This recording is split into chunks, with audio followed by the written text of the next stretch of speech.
La civilización actual se encuentra en crisis. Indicadores como el cambio climático, la extinción masiva de especies vivientes nos indica algo. Estamos en crisis y se requiere un cambio en la actitud del ser humano. Este libro, Hacia la construcción de una humanidad planetaria, es una propuesta para ese nuevo ser humano que viva en armonía y en conexión con el universo. Una mayor información en la página web www.urielescobar.com.co.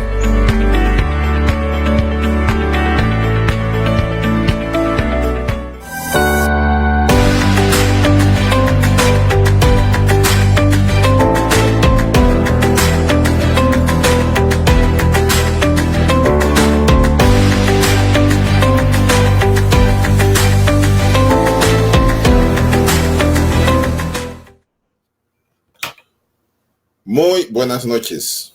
Bienvenidos a nuestro programa institucional Mente-Cuerpo, una ventana a la salud mental. Ese programa que ya tiene bastante tiempo de estar transmitiéndose todos los jueves de 8 de la noche a 9. Es patrocinado por SICO, que es una institución dedicada al tratamiento de los trastornos mentales y específicamente de las conductas adictivas, con sedes en las ciudades de Cartago, de Pereira y de Dos Quebradas.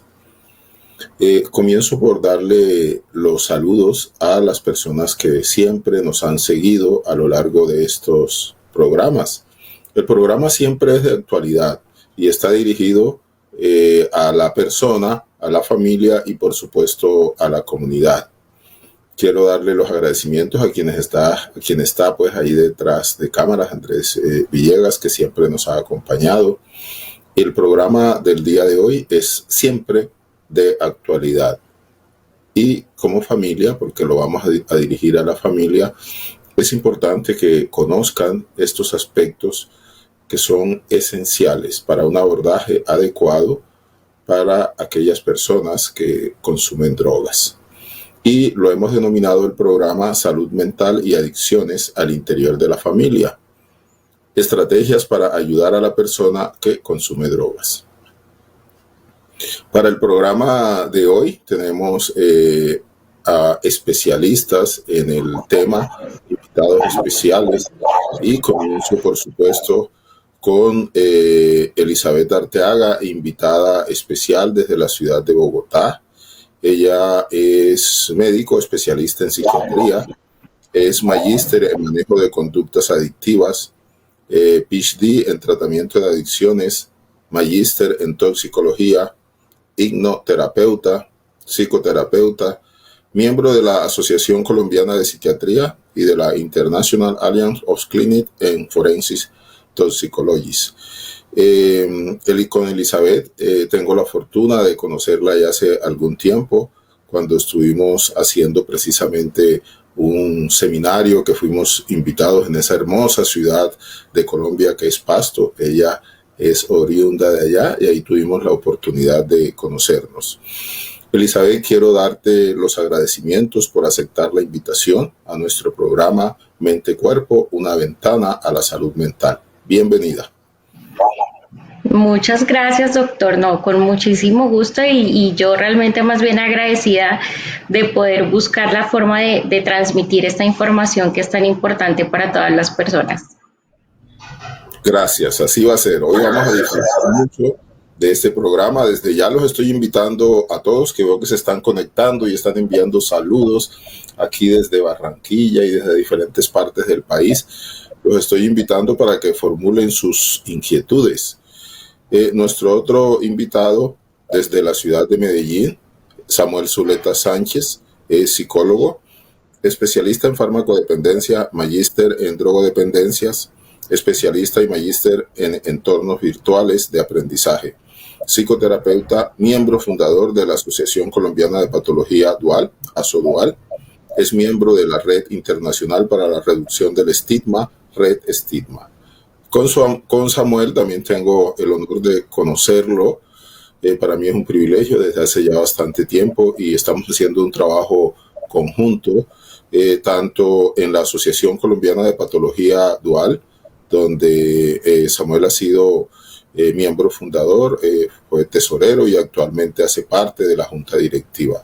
Y también nos encontramos con mucha frecuencia en la Red Internacional para el Manejo del Estigma, ¿no? Una institución que congrega a colegas, a profesionales de diferentes disciplinas de Sudamérica y también de Iberoamérica. Para mí es un placer y te doy los agradecimientos, Samuel, que hayas aceptado participar en nuestro programa Mente Cuerpo, una ventana a la salud mental. Te doy una cordial bienvenida. Bien, muy buenas noches para usted, Uriel, para la doctora Elizabeth y para toda la familia Psico. Yo debo decir algo que me parece interesante, es que yo he visto el programa hace un buen tiempo, he tratado también de participar enviando los saludos y hoy, de alguna manera, pues he recibido la invitación de poder estar directamente con ustedes y le agradezco muchísimo la invitación que el doctor Uriel y la familia Psico me hace. Y bueno, yo espero que este sea un espacio de mucho aprendizaje, de que haya algo nuevo que salga esta noche para cada uno de nosotros y digamos que en ese sentido el momento pues será satisfactorio para todos. Le agradezco muchísimo la invitación. A ti, muchísimas gracias. Y vamos a comenzar por el principio. La idea es que vamos a hacer un programa, por supuesto, con todos los últimos conocimientos que se tiene con respecto al consumo de sustancia al interior de la familia, pero también en un lenguaje que sea comprensible para las familias que están acá en este momento conectadas al programa. Y para comenzar con el ABC, el primer punto, me gustaría, Elizabeth, que hablaras un poco acerca de esto. Cuando un miembro de la familia está consumiendo algún tipo de drogas, algún tipo de sustancias psicoactivas, ¿cómo los familiares pueden detectar? Porque eso es lo fundamental, ¿cierto? La prevención comienza por ahí, detectarlo a tiempo. Entonces, ¿cuáles serían como esos elementos que le permiten a un familiar detectar que uno de sus miembros está consumiendo drogas? Vale, doctor, pues hay muchos conceptos respecto a esa identificación temprana, pues que como usted dice, la idea es que entre más rápido se haga, mejor puede ser el resultado de un tratamiento.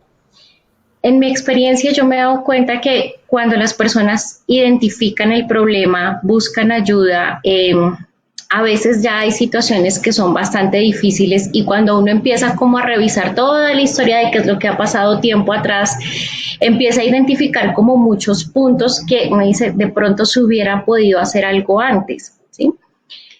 Andrés, ¿me ayudas con la diapositiva, por favor? Entonces, yo creo que algo muy, muy, muy importante es que de verdad todos los grupos familiares empiecen a enfocarse en la identificación no solo del problema, sino de los factores de riesgo. Entre más rápido empecemos a identificarlos y a manejarlos, mayor va a ser la prevención que podamos hacer. En general, en las conductas adictivas, llámese consumo o adicción a cualquier tipo de comportamiento, hay muchas situaciones que influyen. Hay unas que no son directamente o fácilmente modificables, como por ejemplo la genética, ¿sí? Las adicciones tienen un componente genético, es decir, se pueden heredar de abuelos a padres, a hijos, ¿sí?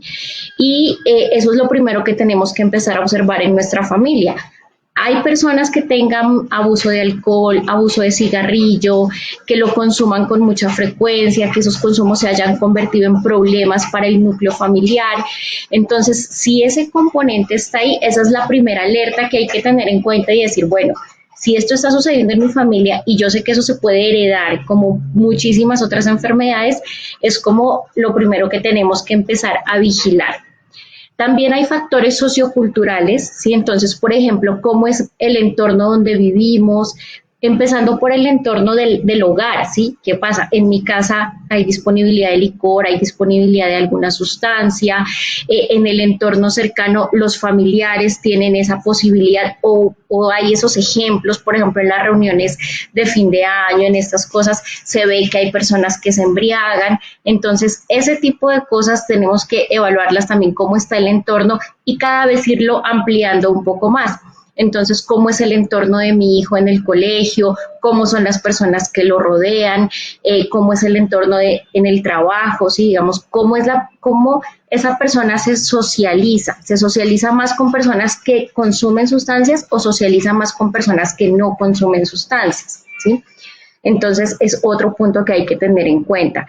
Esos son factores externos que en la medida de lo posible tenemos que intentar llevarlos por un buen análisis para que la persona finalmente tenga un criterio para poder tomar decisiones, ¿sí? Para decir, bueno, si yo estoy mirando que esto está a mi alrededor, ¿yo qué voy a hacer? ¿Qué voy a decidir respecto a esa posibilidad que tengo de consumir una sustancia?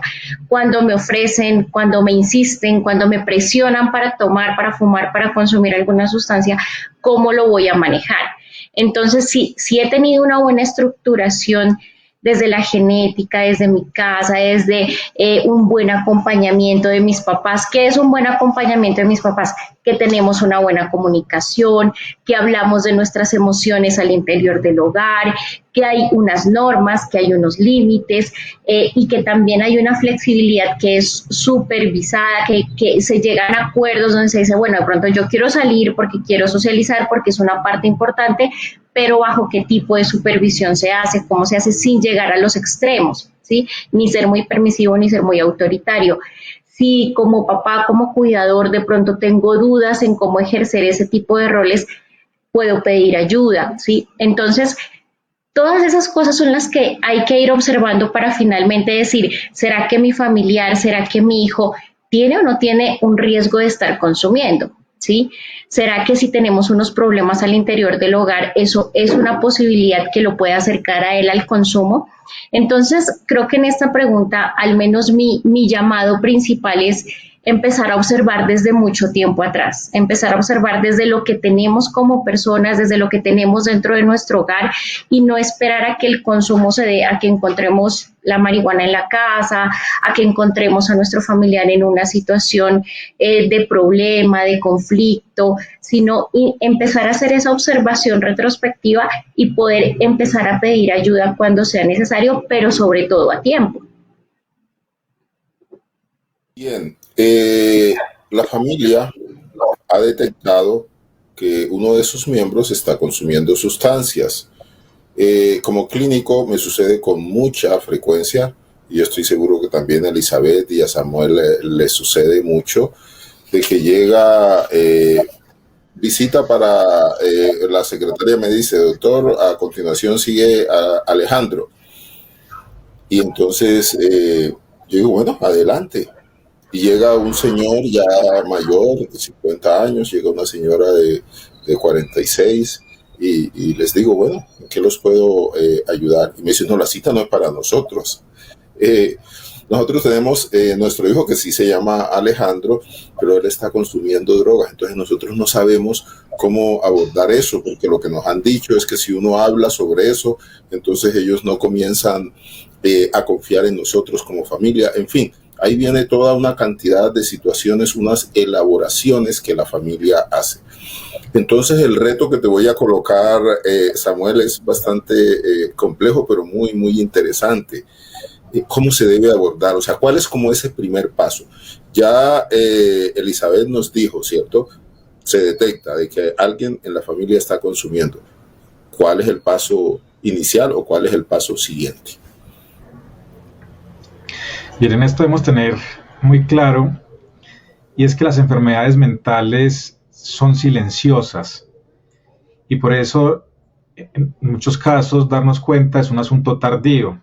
Cuando nos damos cuenta, o cuando una familia se da cuenta del consumo, es porque ya ha pasado cierto tiempo. Es muy ocasional o quizás es bastante difícil de que una persona sea detectada en su primer consumo. Digamos que es la excepción. Normalmente siempre se ha dado a lo largo del tiempo. Todo el tema de la salud mental es un asunto que, como es indoloro, no produce dolor, está transversalizado por una serie de síntomas que van apareciendo paulatinamente.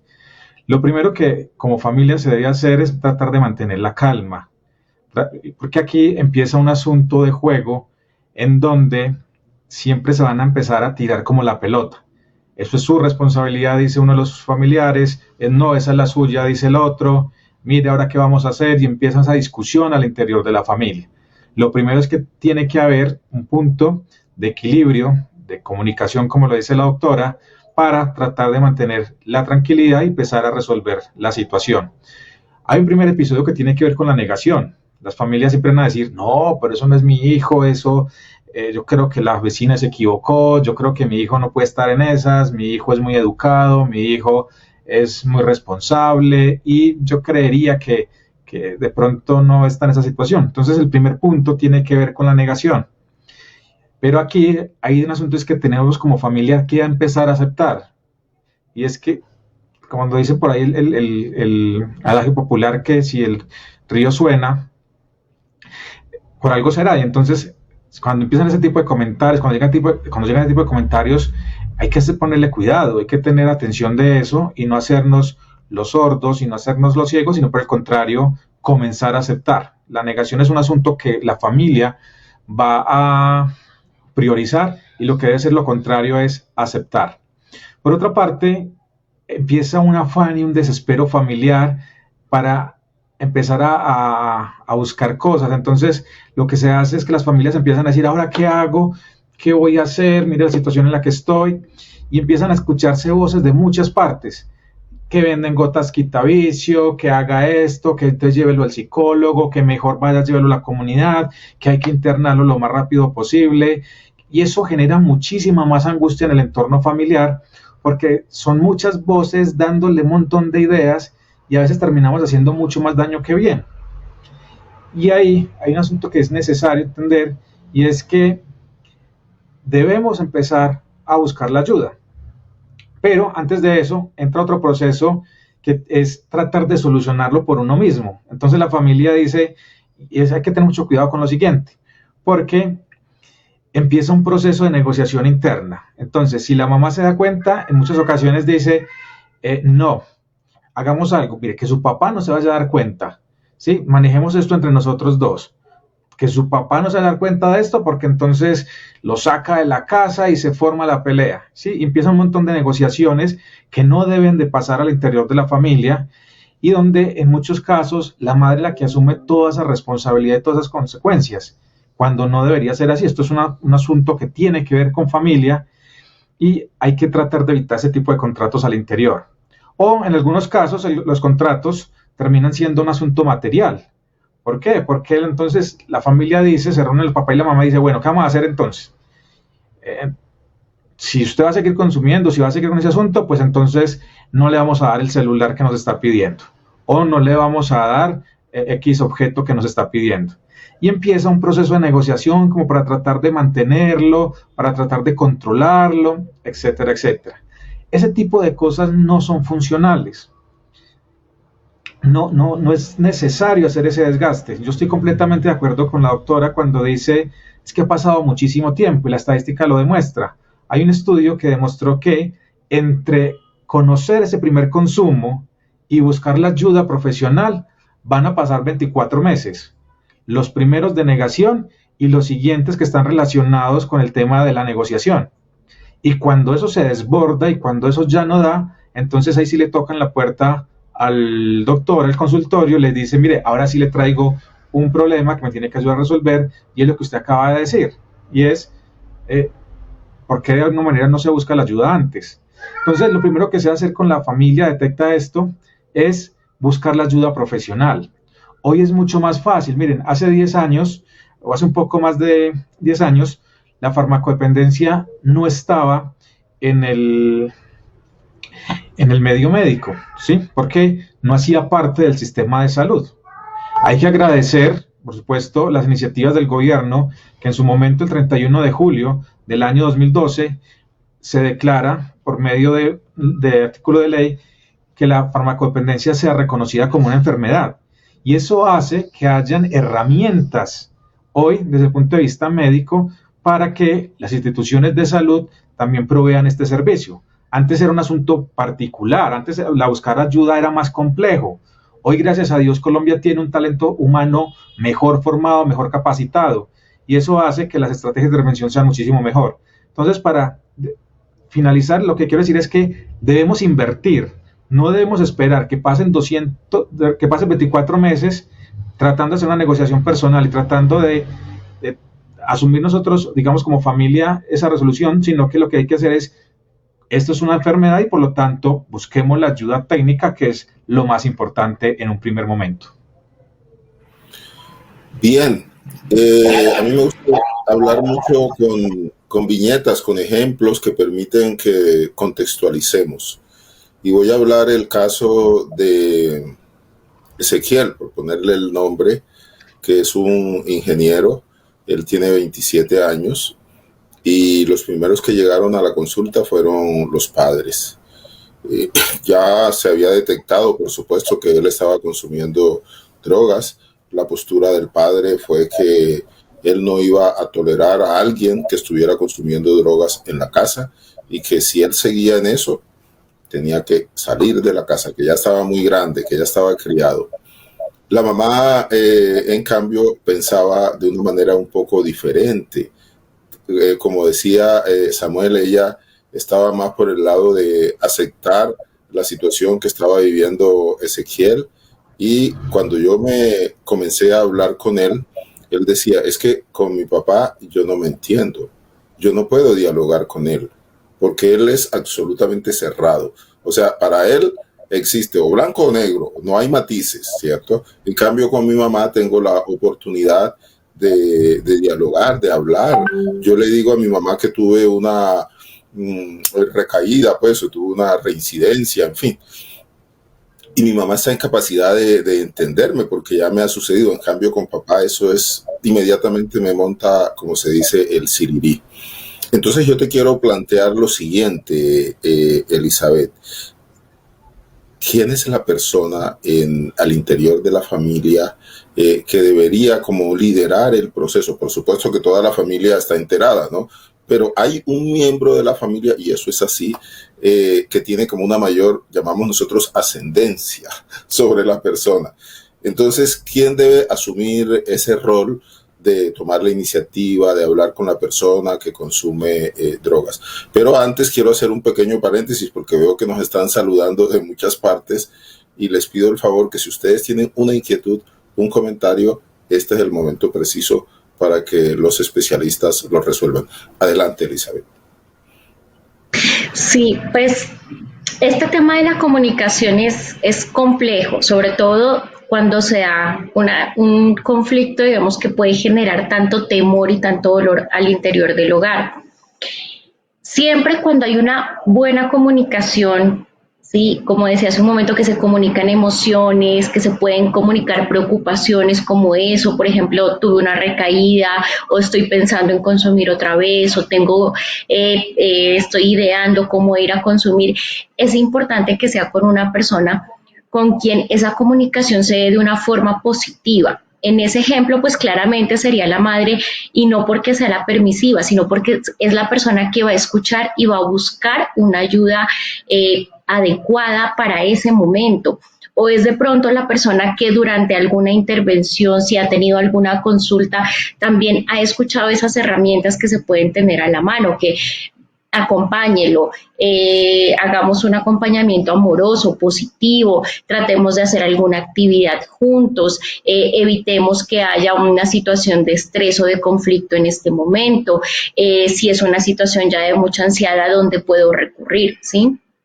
Porque, como les decía hace un momento, los modelos de acompañamiento extremos o que son demasiado permisivos o que son demasiado autoritarios siempre van a terminar confluyendo en que la recaída se va a dar o se va a agravar, ¿sí?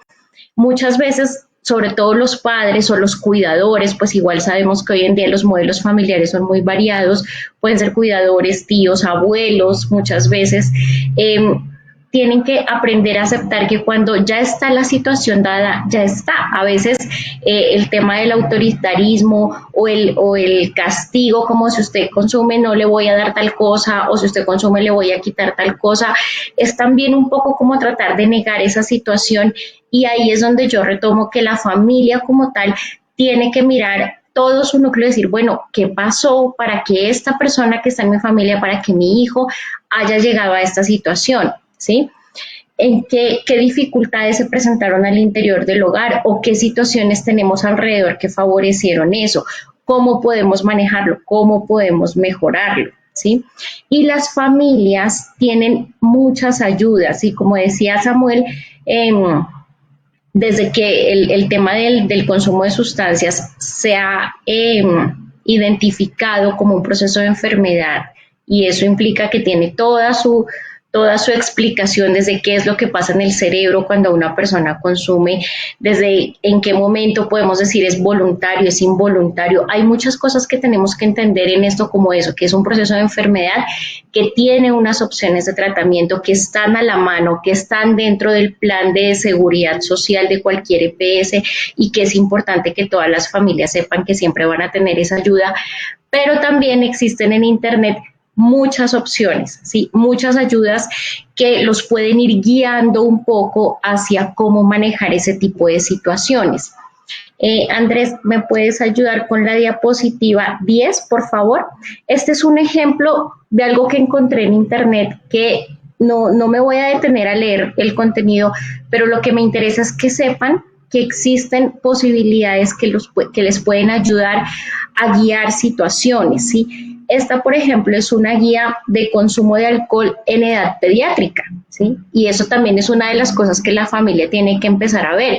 Si mi hijo tiene 8 años, 10 años, 12 años y resulta que en la fiesta familiar está consumiendo licor, así sea en un entorno, digamos, social o cuidado y que de pronto por eso no se percibe como una situación de riesgo, sí tenemos que ponerle atención a esas cosas. Y, por ejemplo, existen, como les decía en Internet, este tipo de guías. Esta es una guía, por ejemplo, de cómo hablarle a un niño de 10 años que de pronto está empezando a preguntar por qué es eso, por qué la gente toma, por qué la gente pareciera que la pasa bien cuando lo hace, por qué yo no lo puedo hacer, ¿sí? Entonces, existen este tipo de guías para que según el grupo de edad, la familia pueda hacer una comunicación asertiva, ¿sí? La persona que más afinidad tenga es quien debe hacerlo. La siguiente, por favor. También, por ejemplo, la siguiente diapositiva es para adolescentes que ya empiezan, por ejemplo, entonces, cómo hablarle a un adolescente de 13 años que está empezando a preguntar o que de pronto miran que entonces se está acercando con compañeros que tienen ese tipo de problemas. Entonces, cómo empezar a prepararlo también. Entonces, cómo enseñarle a decir que no, a rechazar las ofertas, las presiones. Entonces, que si no haces lo mismo que nosotros hacemos, entonces no vas a estar en nuestro grupo. Y como en la adolescencia eso es tan importante, también cómo reforzar toda esa autoestima para poder decir, no necesito este tipo de cosas para sentirme bien. Y la última, y también está la guía en la siguiente diapositiva de cómo las familias pueden abordar este tipo de situaciones, ¿sí? Entonces, sí, desde qué está pasando con nosotros, pero también cómo podemos hablar entre nosotros este conflicto, si hay una persona en el núcleo familiar, como en este caso de Ezequiel, que de pronto es un papá muy autoritario, que de pronto es un papá que no escucha, es un papá que no se quiere como comprometer con esos cuidados que hay que tener para el tratamiento, porque el impacto de una persona que consuma sustancias, así como cuando la persona consume, el impacto es negativo, no solo para él, sino para todas las personas que están a su alrededor. El impacto de la recuperación, que es positivo, también va a ser para él y para todas las personas que están a su alrededor. Entonces, son estrategias para ir involucrando a esas personas que son las más importantes, las más cercanas, las que más pueden hacer acompañamiento, pero hacerlo de una manera muy asertiva, muy positiva, y también aprender que, pues, aunque es una situación que nadie quiere vivir en su núcleo familiar, como decía, cuando ya está dada, pues hay que afrontarla y hay que manejarla, y realmente sí hay muchas estrategias para hacerlo. Bien, en el caso de Ezequiel, he tenido, afortunadamente, la familia ha sido muy permeable y he tenido varias citas a solas con el padre, ¿no? Porque tiene una estructura, como muy bien lo decías tú, Elizabeth, una estructura absolutamente rígida, que no, y en ese caso, pues Ezequiel efectivamente tiene una comprensión acerca del comportamiento del padre. Y nosotros en este momento, ya después de varios meses de tratamiento, hemos llegado a que haya como un diálogo, haya como un acuerdo, especialmente de padre e hijo, porque siempre ha existido ese diálogo de la madre con su hijo, ¿cierto? Entonces, una de las grandes falencias que nosotros encontramos en las familias es que se van dando unos acuerdos. Samuel ya decía al comienzo esto. Entonces, la mamá es la que protege al hijo y según el hijo, el padre lo ataca. Y ese tipo de relaciones que se da al interior de la familia, por supuesto, que no son buenas, que no son sanas, ¿cierto? Entonces, el planteamiento, la inquietud que me gustaría, Samuel, que hablaras sobre ello es cómo deben actuar los miembros de la familia para que haya esa comunicación asertiva a la cual hacía referencia Elizabeth. Sí, mira, y apoyo completamente el postulado de la doctora Elizabeth en el sentido de que la comunicación en esto es fundamental, pero en algunos casos esa comunicación va en contravía de los intereses que uno espera, porque normalmente se comienza con un reforzamiento negativo, y el reforzamiento negativo es que siempre se colocan al otro hermano de ejemplo. Entonces, mire que su hermano sí hace las cosas bien, usted tiene que aprender a ser como él, y ese tipo de discursos que se dan al interior de la familia. Y eso hace que se comience a tener ciertas rivalidades, ya no entre padres y la persona que consume, sino también entre padres, entre el usuario y también sus hermanos. Entonces uno tiene que ser muy asertivo en esto cuando hablas de ese reforzamiento positivo y no dado en ese reforzamiento negativo, que es lo más común, ¿sí? En el entorno familiar si va a empezar, siempre va a comenzar con ese reforzamiento negativo. Y eso es un asunto que tenemos que evitarlo desde todo el núcleo familiar. Hay algo que tenemos que entender y es que siempre la responsabilidad se recae sobre uno y lo que debe hacer en esto es que todo sea equitativo. Normalmente es la madre quien asume toda esa responsabilidad. Entonces es la madre quien tiene que buscar la ayuda, es la madre la que debe comenzar, en caso de que inicie un proceso de un tratamiento de manera residencial, uno siempre va a encontrar a la madre presente, el padre es mucho más ausente. Si aquí se trabaja en equipo, yo siempre lo he dicho a las familias, y es que el profesional hace la mitad del trabajo, pero la otra mitad del trabajo también le corresponde a la familia. Cuando hay un trabajo en equipo, hay una sinergia, los resultados van a ser mucho más efectivos. Pero si el equipo terapéutico trabaja por un lado, la mamá trabaja por otro lado y el resto de la familia está desconectado, pues difícilmente esto va a andar de la mejor manera. Aquí se tiene que formar un equipo entre los terapeutas, entre la familia, y eso va a hacer que los objetivos terapéuticos para ese usuario pues vayan a ser mucho mejor. Algo que va a pasar siempre dentro del entorno familiar o casi siempre es la búsqueda del culpable. Entonces van a decir, mire, es que ustedes se separaron y porque ustedes se separaron, entonces mire el hijo cómo está, es que el padre está ausente y entonces mire por usted porque se fue, va a terminar la situación en la que estamos. Y esto vamos a empezar a encontrar un tome y jale al interior de la familia en el tema de la búsqueda del culpable. Es un asunto que debemos evitar. Debemos tener algo muy presente desde el punto de vista de la neurobiología y es entender que de cada 10 personas que consumen, una va a terminar desarrollando un problema de sustancias frente al tema de la dependencia, es decir, va a quedar anclado el tema de la dependencia. Las otras muy posiblemente con ayuda terapéutica pues van a egresar de la situación, del problema, y otros pues muy seguramente por sí mismos también van a egresar de la situación. Pero entender que el solo hecho de que una persona consume, una persona que fuma marihuana no la convierta en marihuanero, ¿sí? Y eso es un asunto que debemos irlo desde el punto de vista de la psicoeducación, intervenir. No ser punitivos. Somos muy punitivos con esta persona desde el entorno familiar y estigmatizamos bastante a esta persona. Lo que hay que buscar al contrario es rodear a la familia y que todos en conjunto trabajen para la resolución de esta situación, que a veces descompone mucho a la familia y depende del nivel de gravedad de la situación. Si es un asunto donde está en un comienzo que es recreativo, pues la cosa es medio llevable, pero cuando esto se convierte en un asunto de dependencia o propiamente de adicción, o cuando hay un abuso de sustancias, es que ya se empiezan a visualizar los problemas y empiezan malos conflictos al interior de la familia. Entonces, ¿cómo debe actuar la familia? 1, con prudencia. 2, nada de reforzamientos negativos, nada de puntos de comparación. 3, no tenemos que ser punitivos, al contrario, tenemos que todos rodearnos y trabajar en sinergia con el equipo terapéutico y apoyar, es lo más importante en este aspecto. Bueno, les cuento, Elizabeth y Samuel, que tenemos, mejor dicho, una lluvia de inquietudes y de saludos desde diferentes partes del país. Les agradezco muchísimo esa comunicación. Vamos a tratar de resolver las inquietudes en la segunda parte del programa. Yo siempre digo que lo más importante, y nosotros le damos prioridad a quienes están.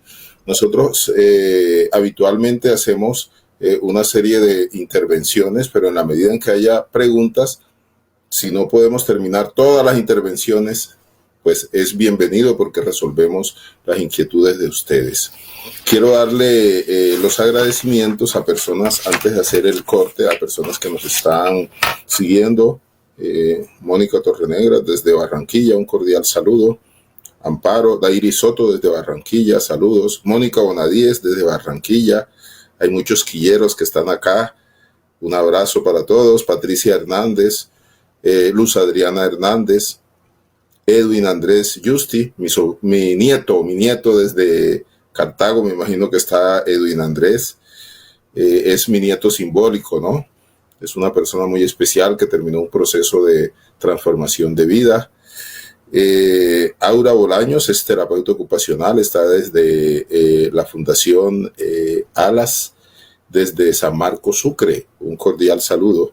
Lucero Torres, María Alejandra Londoño, Yunis Beltrán, que es trabajadora social también de la Fundación Alas, desde Sucre. Enite Escobar, desde Barranquilla. Mónica Acine, Lucero Torres, han hecho inquietudes y apenas volvamos vamos a tratar de resolver las principales inquietudes y los comentarios que ustedes nos hacen. Hacemos una pausa y ya volvemos.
Continuamos con nuestro programa Salud Mental y Adicciones al Interior de la Familia, estrategias para ayudar a la persona que consume drogas.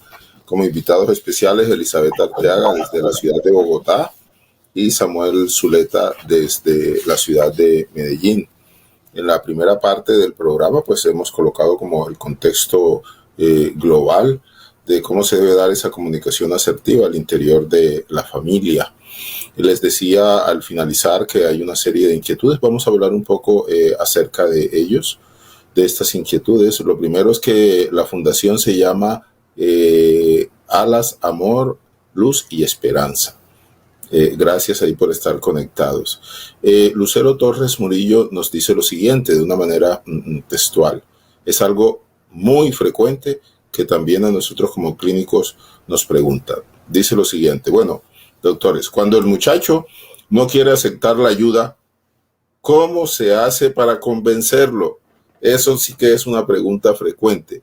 El martes anterior, que estaba conversando también con Samuel sobre un tema relacionado con lo de la familia, el diálogo asertivo en la familia, nos hacían una pregunta similar, ¿no?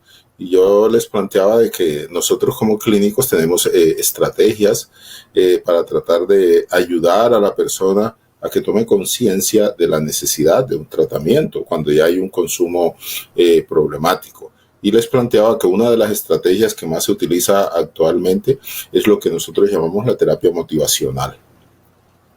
Esta es una técnica que se está utilizando mucho actualmente, y aprovecho para hacerles una invitación. No sé, yo creí que Samuel había traído el video del Congreso Nacional de Patología Dual, que nosotros vamos a realizar ASODual del 8 y 9 de octubre. Patología dual es personas que tienen algún trastorno mental y además consumen drogas. Y hay una asociación, cuando presenté a Samuel les decía que él es miembro fundador de ASODual acá en Colombia, y yo soy el presidente de esta asociación. Entonces allí tenemos un experto, que es el doctor Marín Navarrete de México, ¿cierto? Una de las autoridades pues aquí en América con respecto a la terapia motivacional. Vamos a tener una charla bien interesante con él. Una de las estrategias es esa, pero me gustaría que, como hay algunas inquietudes, voy a comenzar con Elizabeth para que nos diga qué les respondes tú en este caso a Lucero, cuando el muchacho no quiere aceptar la ayuda. Bueno, es una situación bien difícil y bien frecuente, ¿sí? La adolescencia se caracteriza precisamente por esa sensación de a mí no me va a pasar nada, ¿sí? Entonces, la idea cuál es, estas intervenciones motivacionales que implican que este adolescente tenga un contacto y un enganche positivo con un equipo terapéutico, ¿sí? Con un equipo que lo pueda ver una vez a la semana, máximo una vez cada 2 semanas, y todo el tiempo se está haciendo primero una educación respecto a lo que realmente implica consumir una sustancia. La mayoría de adolescentes, cuando uno les pregunta, ¿tú qué sabías de esta sustancia antes de probarla? ¿Sí? Lo que me dijeron mis amigos, lo que me dijeron los que me la ofrecieron, pero claramente es una información que es muy sesgada desde los beneficios, entre comillas, que puede sentir una persona al consumir marihuana, alcohol, cocaína, cualquier sustancia. Pero lo que un adolescente necesita es tener una información real sobre cuáles son los efectos que le van a producir, ¿sí? Entonces, cuando uno les empieza a explicar, mira, en tu cuerpo pasa esto, en tu mente pasa esto, físicamente te pasa esto, y ellos empiezan a hacer como la relación de decir, sí, a mí sí me pasaba eso cuando yo fumaba o consumía tal cosa, entonces al menos ya tiene un patrón de comparación, ¿sí? Es decir, no es solamente lo que el amigo me dice, sino que también hay otra parte que no sabía y que empiezo a entender que me puede generar unos riesgos a corto y a largo plazo físicos y mentales. Entonces, lo primero es eso, generar un enganche positivo, como se ha repetido muchas veces, no ser punitivo, no ser como tú estás mal, tienes que dejar de consumir, eso te hace daño, porque claramente ahí lo único que se hace es construir una barrera donde cada uno va a tirar para su lado y querer demostrar que tiene razón, y en la adolescencia eso es difícil de modificar, pero si hacemos un acercamiento en los términos del adolescente, poniendo unos ejemplos reales, ¿sí? Poniendo unas situaciones que le pueden suceder, seguramente vamos a lograr ese enganche. Cuando una persona está en ese punto en el que dice, yo quiero seguir consumiendo, esa es mi decisión, clínicamente eso se llama un paciente que está en fase de precontemplación. Eso significa que no ha contemplado el cambio, o sea, que está decidido a seguir consumiendo. Entonces, por ejemplo, podemos ayudarnos de exámenes para verificar cómo está el estado de salud y por ese lado empezar a explicar, como decía, pues como todos los riesgos. Una vez se logra ese enganche, y eso todo se debe hacer de forma ambulatoria, ¿sí? Porque, por ejemplo, cuando un adolescente definitivamente no quiere dejar el consumo y muchas veces lo que la familia busca es internarlos a la fuerza, lo que se logra es una respuesta contraproducente en la que el adolescente lo que va a hacer es, primero no va a decidir dejar de consumir y empezar a generar unas emociones negativas hacia las personas que le impusieron una situación con la que él no estaba de acuerdo, ¿sí? De hecho, y pues lastimosamente hay muchas fundaciones que a veces aceptan ese tipo de tratos y realmente son adolescentes que son mucho más difíciles de manejar porque no es solo el tema del consumo, sino toda esa represión emocional que se genera, ¿sí? Entonces, esa primera fase es ambulatoria y uno le va explicando al adolescente que existen diferentes formas de tratamientos, de acompañamientos. También es muy frecuente que las personas tienen unas ideas bastante drásticas sobre lo que se maneja en una internación de rehabilitación, pero cuando nosotros lo manejamos desde un entorno clínico donde lo que nos preocupa es la salud de la persona, que esté bien, que se sienta bien, que explicarle que hay formas para manejar la ansiedad y muchas formas, farmacológicas, no farmacológicas, psicoterapéuticas, digamos. Además, por ejemplo, yo manejo el tema de la hipnoterapia, que también es una ayuda muy importante para que las personas aprendan a retomar esas intenciones que se tenían en la vida antes de iniciar un proceso de consumo. Entonces, toda esa información que ya es realista y que siempre va a ir en pro de mejorar el estado de salud de un adolescente es de lo que debemos apegarnos en un principio para que él borre esos estigmas sobre el efecto de la sustancia, sobre las formas de tratamiento y podamos acercarlo más a un enganche positivo. Excelente, gracias. En términos muy prácticos, digamos así, ¿qué es la terapia motivacional? Es que el terapeuta tiene el absoluto convencimiento de que todos los seres humanos tienen un potencial, una capacidad de cambio. Y nosotros a través del diálogo lo que hacemos es conectarnos con ese potencial de cambio que tienen los seres humanos para que se pueda hacer el proceso, digamos, de una manera voluntaria, porque pues involuntaria es complejo y hay en muchas fundaciones hay violación de los derechos más elementales que tiene una persona. Bien, María Alexandra Londoño Montes nos dice: ¿a ustedes se les puede invitar para una charla a padres en una institución educativa pública? La respuesta para María Alexandra es sí. Yo tengo la oportunidad de participar con bastante frecuencia, que me hacen invitaciones a colegios y ahora afortunadamente se está haciendo de manera virtual. Entonces he tenido la oportunidad de hacerlos no solamente acá en Pereira, donde resido, sino en diferentes ciudades. Hace 2 meses me invitaron allá precisamente de la ciudad de Pasto e hicimos una serie de intervenciones con docentes, con padres y con niños, ¿no? Entonces, la disposición de todos nosotros, y hablo también por Elizabeth, por supuesto, y de Samuel, es de ayudar. Hay una inquietud que nos plantea Mónica Asines Aldarriaga y dice lo siguiente, Samuel: ¿qué hacer como familia después de que sale la persona, por supuesto, del proceso de desintoxicación? Esa es una pregunta clave, ¿no?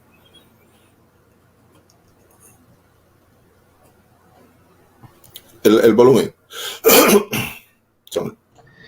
Gracias. En esto se maneja mucha angustia en la parte posterior al proceso, porque hay un asunto y es que hay un principio y es que nuestro cerebro siempre supone en negativo.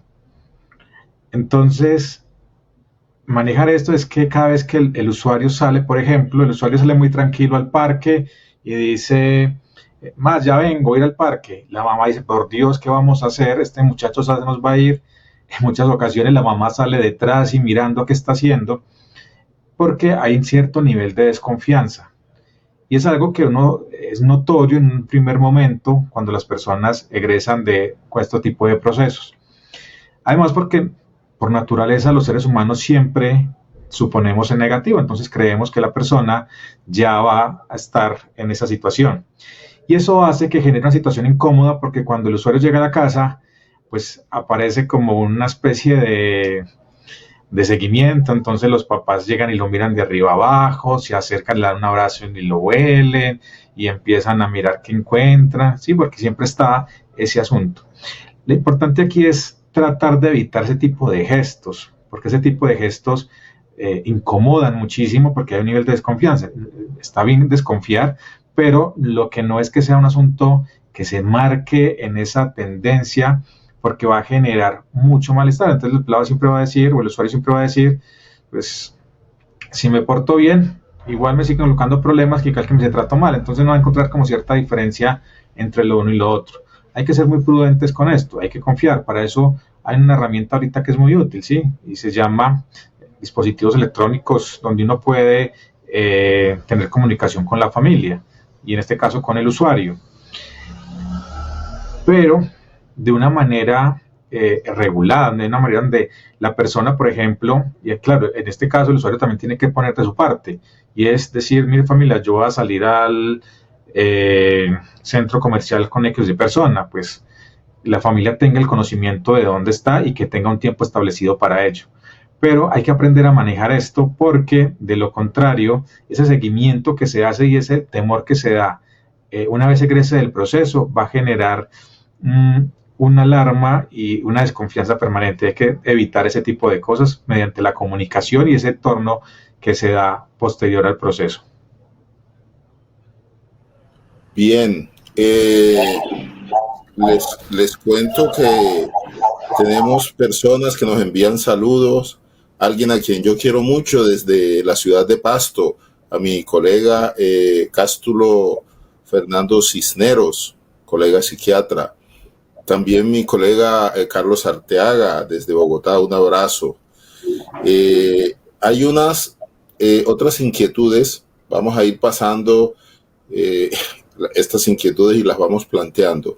Nos dice Lorena Osorno, y me gustaría, Elizabeth, que respondieras un poco a esto, que es una pregunta fundamental.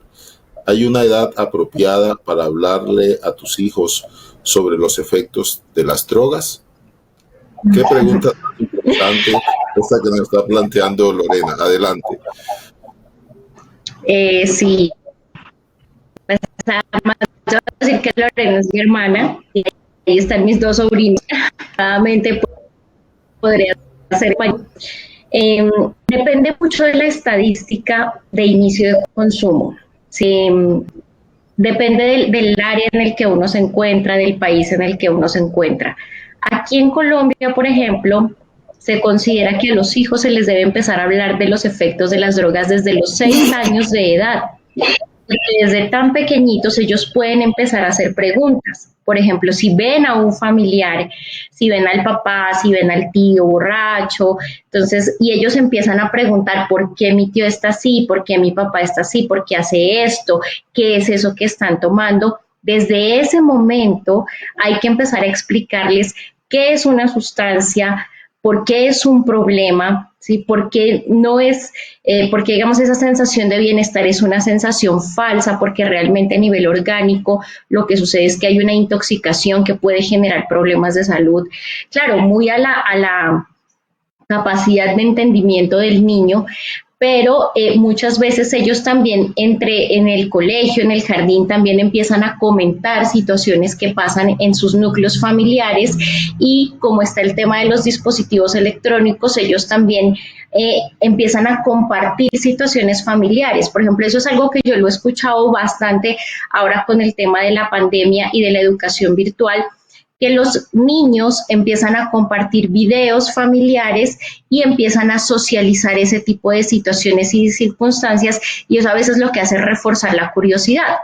Entonces, por eso es importante que los padres siempre estén supervisando el contenido que sus hijos manejan, los dispositivos que manejan, qué tipo de programas utilizan, y si hay un ejemplo de consumo de sustancias en el núcleo de la familia o en la familia extensa, pero que sean cercanos al menor, desde una temprana edad empezar a explicarles que es un problema de salud realmente. Muy bien. Nos están enviando saludos.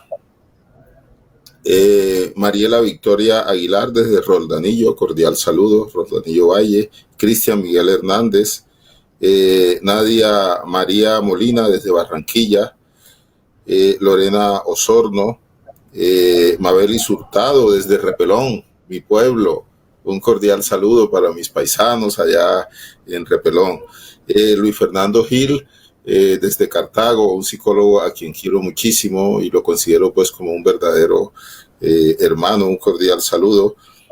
Carlos Arturo Casiani, ahí él dice que quiere enviarle un saludo muy especial a Elizabeth y a Samuel. Carlos Arturo pues siempre ha estado acá con nosotros, de San Basilio de Palenque o de Palenque de San Basilio, que ahora está acá en la ciudad de Manizales, el anterior presidente de Asodual. Los invito nuevamente a ustedes para que se hagan socios de la Asociación Colombiana de Patología Dual, Asodual.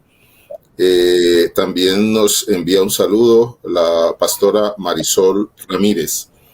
Bien, hay una inquietud bien interesante, bien interesante, Samuel, y es lo siguiente. Nos dice Sofía Martínez: tengo un hijo adolescente de 17 años, ha estado en consumo desde los 15 años. Ya ha estado en terapia con psicología, estuvo en tratamiento de rehabilitación externa e internado por 6 meses. Recayó en el consumo al mes de salir del internado. Continúa consumiendo y actualmente se fue de la casa para la calle hace 4 días. Le he insistido mucho que se deje ayudar, pero está negado. Él no quiere salir de eso. ¿Cómo lo manejo? A Sofía tengo que comentarle que es una situación como madre bien compleja, ¿no?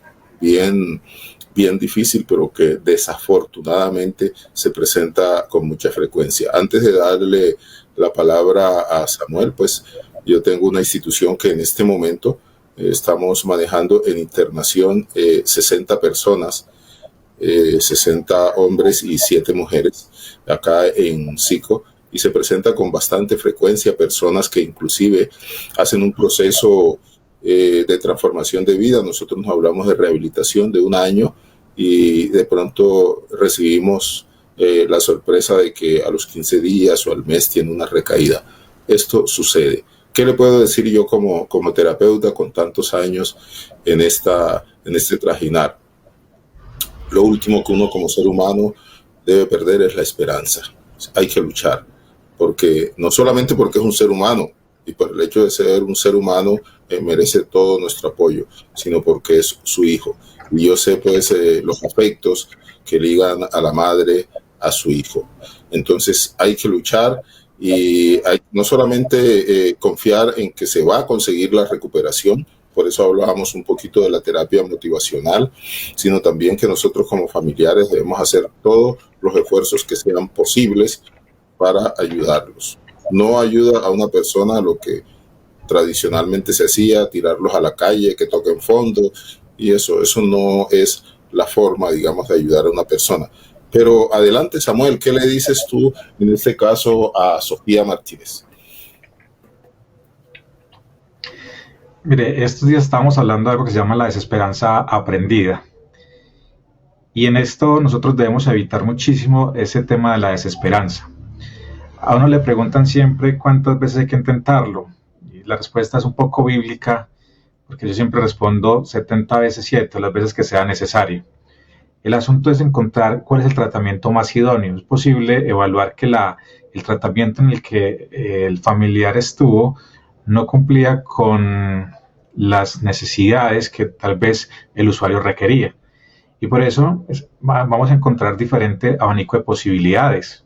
En esto no tenemos una respuesta exacta de cuál es la etiología y tampoco tenemos una respuesta exacta de cuál es el tratamiento más idóneo. Hay personas que un tratamiento de corto plazo es funcional y está bien. En otras personas hay tratamientos de larga estancia y muy seguramente lo que hay que buscar es cuál es el tratamiento más idóneo. Aquí hay que rodar con la resistencia, hay que tener tolerancia a la frustración, porque en este tipo de situaciones, como ocurre con cualquier otras enfermedades crónicas, pues también está el proceso de recaída y ese proceso no significa que ya todo está perdido. En este caso, es cierto que el usuario pues ya está por fuera de la parte habitacional. Muy seguramente en algún momento se cansará de la situación de calle, pasar a, como lo decía la doctora Elizabeth, de ese estado de precontemplación a ese instante de contemplación, y en ese instante de contemplación lo que hay que hacer es recibirlo y, por supuesto, de la medida de ser posible, pues buscar otra alternativa diferente. Si ya con la primera no fue exitosa por situaciones, pues muy seguramente buscar otra institución que tenga otras características diferentes, con un equipo interdisciplinario mucho más idóneo quizás, o formalizado más en el campo, pero en esto hay que rodar con la resistencia, no, como le decía el doctor, evitarle esa desesperanza aprendida y buscar otras alternativas de tratamiento para la deshabituación del consumo y para la deshabituación de esos comportamientos negativos. Bien, no pudimos hacer la segunda parte que teníamos preparado, pero estamos muy contentos porque estuvimos dialogando, resolviendo inquietudes. Lorena Osorno, a quien estimo muchísimo, nos envía un saludo, y también César Osorno desde Estados Unidos, un cordial saludo. Gracias por estar allí conectados. Les voy a pedir a todos ustedes, a mí me gusta ser muy puntual cuando comenzamos y para terminar, pero les voy a pedir que nos concedan unos 3 minutos más para terminar de redondear la idea del programa. Y por eso quiero, Elizabeth, que en un minuto nos digas o nos des unos tips, ¿no? Para la familia, para conversar con la persona que consume drogas de una manera asertiva. Lo primero, informar desde pequeños que las drogas, incluyendo el alcohol y el cigarrillo, que son sustancias legales, son un problema y que pueden generar dificultades de salud. Segundo, mantener siempre una comunicación emocional, o sea, hay que hablar de las emociones, hay que hablar de lo que nos afecta. Muchas veces hablamos más de lo que pensamos y es que esto está mal, pero dejamos de un lado el me duele o siento temor de que te pase algo por estar haciendo eso, y eso muchas veces engancha más para que la otra persona escuche y reconsidere esas decisiones que está tomando. Dar la oportunidad de hablar de estos temas de consumo. Si alguien de la familia empieza a hablar del tema como mis amigos están haciendo esto o me ofrecieron esto, no asustarse, no cerrarlo, sino al contrario, dejar siempre esa ventana abierta para que ellos puedan comentar sus situaciones, sus dudas, informarse bien, pedir ayuda. Hay ayuda desde psicología, los médicos generales, hay muchas personas cercanas desde la parte familiar y también desde la parte del área de la salud que les pueden ayudar y dar una información. Busquen páginas, como les decía, en internet. La página del Ministerio de Salud de Colombia tiene una opción interactiva para que niños desde los 6 años, adolescentes y grupo de padres y cuidadores puedan tener información de qué hacer en el escolar, en el entorno comunitario, en el entorno familiar. Entonces, realmente hay muchas opciones donde se pueden informar, y si no, saquen una cita y pidan ayuda. Definitivamente eso es lo más importante. Bueno, Samuel, de igual manera, tienes un minuto, por favor, para que nos des esos tips. Mire, lo primero es que en Antioquia utilizamos un término que se denomina cantaleta. Y la cantaleta es entendida como, algún profesor alguna vez nos lo referenció como un canto letal, y eso es lo que hay que evitar. La cantaleta no sirve aquí. La cantaleta es un asunto en el que a veces se refuerza ese asunto negativo y por lo tanto a toda costa hay que evitarlo. Lo siguiente es no poner como punto de comparación lo que las familias normalmente dicen: yo no sé usted qué le vi a eso, cuál es la bobada, cuál es la pendejada que usted tiene con eso. Ese tipo de cosas nunca las vamos a comprender, porque para el papá o para la familia que nunca han experimentado con el consumo de sustancias, pues creen que realmente detrás de eso no se siente nada y que simplemente es un asunto como un vicio, como simplemente una forma de experimentar algo, pero nunca han sentido lo que de verdad se siente. Y hay que entender que detrás del consumo de sustancias hay cierto nivel de placer que no se experimenta en la vida cotidiana, y por lo tanto ese tipo de comentarios en algún momento pues hay que restringirlos y hay que evitarlos a toda costa. Yo considero que de las cosas más importantes es buscar la ayuda profesional.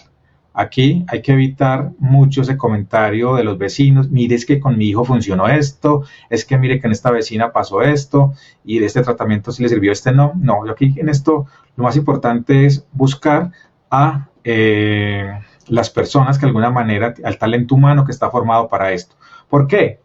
Porque aquí hay que evaluar cuál es el nivel en el que está la persona. Puede que esté en un uso recreativo, puede que esté... Hay una cosa importante que tengo que aclarar, y es que, ojo con esto, en menores de edad no existe el uso recreativo. En menores de edad cualquier consumo es abuso, y por lo tanto es indispensable buscar la ayuda. En los menores de edad ese término recreativo no se puede utilizar, y es aquí donde hay que empezar a determinar cuál es el grado de gravedad donde está la situación. Si es una persona que ya tiene una dependencia, si es una persona que está en una situación de abuso, si es una persona que está en una situación de propiamente de adicción. Entonces, buscar la ayuda terapéutica es lo mejor, porque va a determinar cuál es el proceso. Antes, como le decía la doctora, se cometía un error, y era que se llevaba siempre a una institución y todas las instituciones siempre le decían que sí. No, en esto lo que hay que hacer es la puerta de entrada, la que va a determinar cuál es el proceso más idóneo, y si hacemos eso, mira, hay una cosa que hay que evitar. Lo que hay que evitar es algo que se llama el síndrome de la puerta equivocada. El síndrome de la puerta equivocada es que a veces, por escuchar a la primera persona, nos metemos en la puerta que no es, y lo que hay que es evitar eso, y es entrar a la puerta adecuada. Pero, por supuesto, eso hace parte de tener un equipo, o digamos, de recibir la asesoría de personas conocedoras del tema. Mi madrina, Eni Escobar de Valencia, desde Barranquilla, les envía un saludo, las felicitaciones, considera que es un tema muy actual. Desde acá, desde Pereira, le envío pues un gran abrazo a mi madrina. Vamos a hacer un corte y volvemos para despedir el programa. La civilización actual se encuentra en crisis. Indicadores como el cambio climático, la extinción masiva de especies vivientes nos indica algo. Estamos en crisis y se requiere un cambio en la actitud del ser humano. Este libro, Hacia la construcción de una humanidad planetaria, es una propuesta para ese nuevo ser humano que viva en armonía y en conexión con el universo. Una mayor información en la página web www.urielescobar.com.co.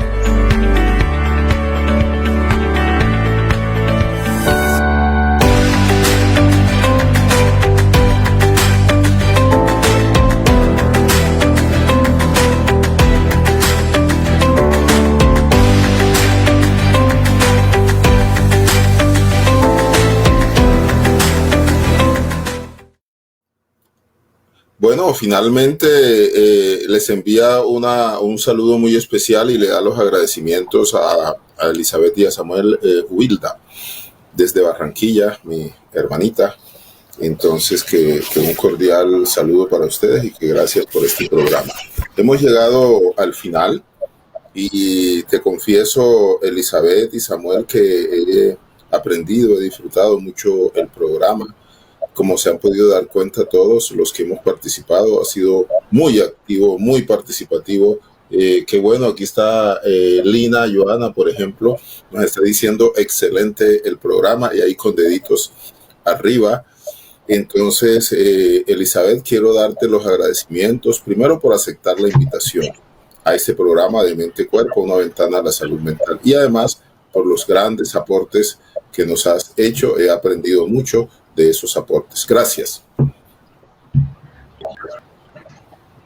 No, le agradecimiento porque tenemos que estar educados. Le apunto mucho a la prevención desde los más pequeños, desde aprender a evaluar nuestras propias situaciones personales. Todos tenemos oportunidades de mejorar cosas, y entre más conscientes seamos de eso, más vamos a prevenir el consumo de sustancias.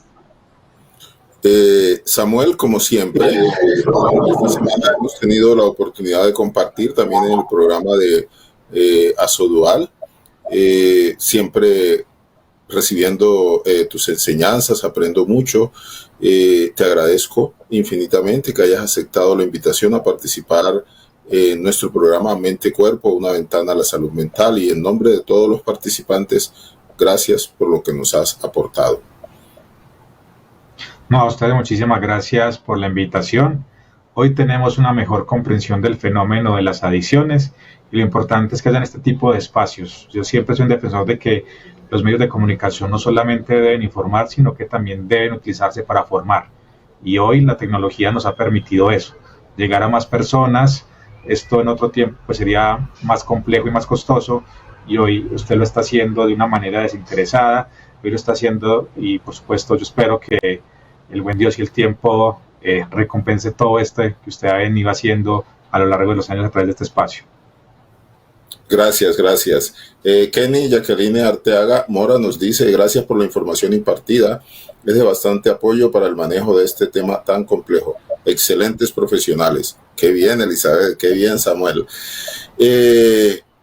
A ustedes, muchísimas gracias por participar.